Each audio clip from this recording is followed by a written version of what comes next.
Welcome to my YouTube channel. Get ready for transformation as we dive into God's Word.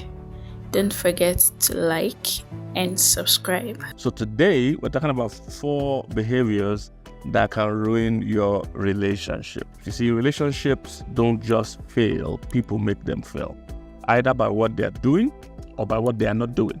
That's how it works. So relationships don't end or break overnight. They end or break over time. All right. So by the time you continue to allow some things or do some things consistently for a while, there's a great chance it's going to end, or you have certain attitudes or behaviors in that relationship consistently, then it's going to end or break. So I'll look at just 4 of them today. There might be more, probably more, but I just want to look into this 4. So number 1 thing that can ruin your relationship is a lack of responsibility. You see, some people just totally yield and submit to their feelings. All right, they have no sense of responsibility for their actions. And it usually happens when people even start the relationship that way. You know, they fall in love. You know, they believe they are hopelessly and helplessly, in love, and they can never take responsibility for any of their actions, because everything they're doing is just, this is how I feel. This is just how I feel. I must act out my feelings all the time. If you're going to succeed in a relationship, then you must have a sense of responsibility. You must realize that relationship's success depends on you. All right, you cannot totally surrender yourself to just any way or anyhow that you feel. You must have a sense of responsibility. So having a lack of responsibility usually can affect relationships. All right, this means I do not just act the way I feel towards my partner. All right, I do not blame somebody else for how things are in my relationship. I take the responsibility for whatever is going on. Okay, it's very, very important. So number 1 is a lack of responsibility, elevating your feelings above your better sense of judgment. You just feel, I don't feel in love right now. I don't feel like talking to you. I don't feel like. Once you are totally surrendered and yielded and submitted to your feelings, you're not going to make it. The second one, number 2, is a lack of responsiveness. All right, a lack of responsiveness. All right, and there are many studies that have shown this. That one of the things that can either make a relationship work or not work is how you respond, your responsiveness. In fact, they call it a bid for connection. All right, people like Gottman and the rest have done great studies on this, but I've always known this.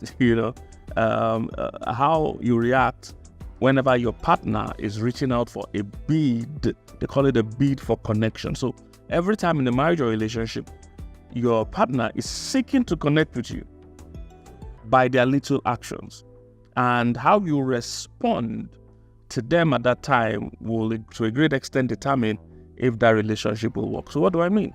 The one that made me realize this vividly is when those earlier days, I would send my wife a meme from Instagram, a funny story, a funny post, and she would not respond.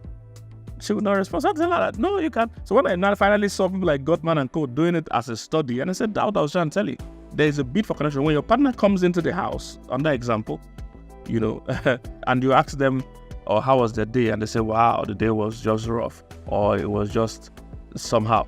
And you do not, ask them exactly what they mean. You do not seek to continue that conversation. That response they gave you was a bid for connection. How you respond to them also would have helped both of you connect. They're seeking to connect with you. Sometimes women do this one more. They show it by their attitude that they are not in a good mood or their day was bad. And women expect men to read their minds, read the room, and read their attitude. That's how women just work. I don't know why, but they're like that. Women just want you to read their minds, read the room, read the environment. And most men sometimes are just, caught up in their own world, clueless about that, and just as how is that, she just says fine, but you could see her face is down, or you don't bother to ask. In fact, most men, when they see a woman giving attitude, their own wisdom to it is to give her space, because that's what the man would like.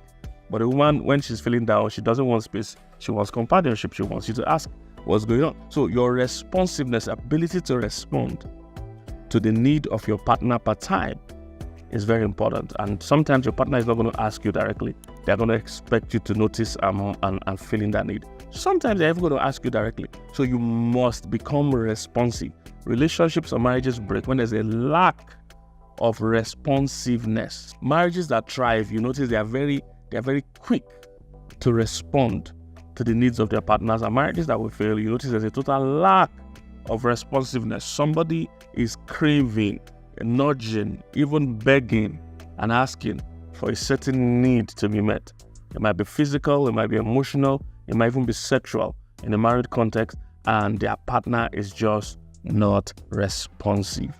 All right, that could be a challenge. For married couples, talking about sexually, for married couples, sometimes a lot of men, sometimes want to have sex, they don't want to make love.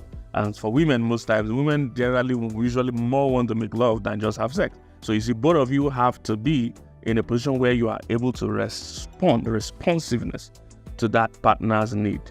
All right, you need to know that. So as a woman, you need to know that at times the man doesn't need the long story, just wants to get to the point. So there are days that should be the game. Now, for you as a man, you should also know that at times your woman wants the whole work. She wants to feel loved. She wants making love, not just having sex. So you need to, even if you're tired or stressed or preoccupied with other things, you show up, okay?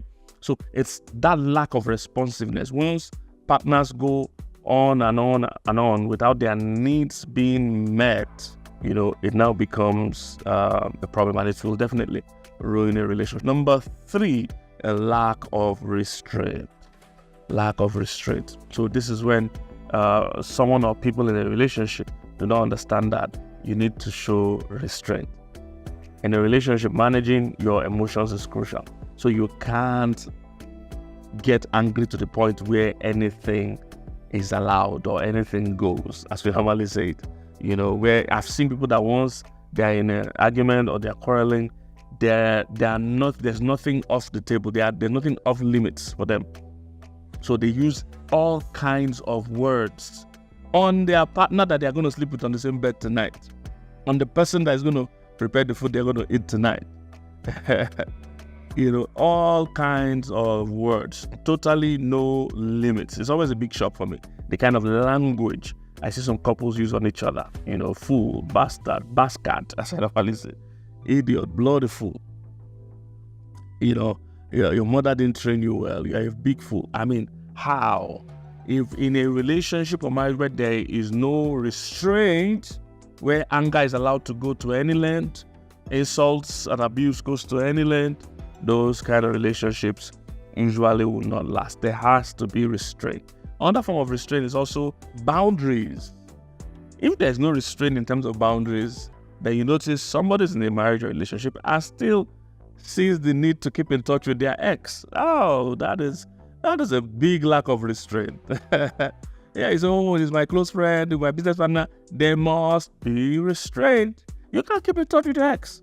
It's a dishonor. And the most common thing I hear is that, we didn't quarrel, or I won't turn into my enemy, but you are dishonoring the person you are with. That person is your ex for a reason. The person is your ex for a reason. You need to realize that. All right, they might not be bad. You might not be bad, but both of you were bad for each other. And somehow you did not get married, or you're no more together. You need to honor who you are with today by cutting off all communication with that person. All right, except it's something totally beyond your power. But I don't encourage. In my little understanding of infidelity and cheating, a large portion of it is from exes. They are easy because you're not having to start the whole process again. This person already knows you. You guys have a history. You have a plan. You have systems. You have structure.